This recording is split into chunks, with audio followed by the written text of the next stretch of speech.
ఏం లేదు మామ దసరా అని చెప్పేసి ప్రొద్దుటూరుకైతే రిలేటివ్స్ ఇంటికైతే వెళ్ళిపోయానమాట. సో, ప్రొద్దుటూరు అంటేనే ఫస్ట్ కోవా ఫ్రూట్స్ అలా ట్రై చేద్దామని ఇప్పటి నుంచే అనుకున్నామనమాట. సో, మొత్తం యూట్యూబ్ అంతా అదే ఉంటుందనమాట. సరే అని చెప్పేసి వెళ్ళిపోయామనమాట. సో, చూసుకుంటే చాలా అంటే చాలా రష్ ఉన్నారనమాట. టేస్ట్ వరకు అయితే ఓకే బానే ఉంది. అంటే అందులో దీంట్లో స్పెషల్ ఏంటంటే కోవా అయితే యాడ్ చేస్తారనమాట. కోవా ఎక్కువ లేదు గానీ ఓకే.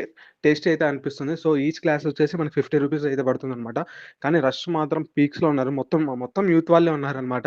సో, వీడియో షూట్ చేస్తుంటే "అన్న మీరు యూట్యూబర్స్" అని అడుగుతున్నారు. "కాదు తమ్ముడు మీ ఫ్యాన్స్" అని చెప్పేసాం. సర్లే అని చెప్పేసి మళ్ళీ మేము చూసుకుంటే మళ్ళీ ఈవినింగ్ అయితే బురుగులు మిక్చర్ అయితే ట్రై చేసేసామనమాట. అంటే ఫేమస్ అనమాట.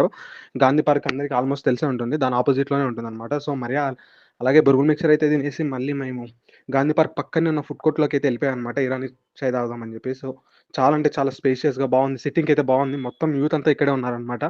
ఫ్రీ టైమ్‌కి చాలా అంటే చాలా కరెక్ట్‌గా సూటబుల్ ప్లేస్ అనమాట. ఇంకా చాయ్ టేస్ట్ అయితే ఇంక ఇరానీ క్యాజువల్‌గానే ఉంది నార్మల్‌గానే ఎప్పటిలాగే. సో, ఓవరాల్‌గా అయితే మామ దసరాకి ఎంతమంది మీరు గూడా ప్రొద్దుటూరుకైతే ఎళ్తారు ప్రతి దసరాకి? ఓకే. బై. Thank you.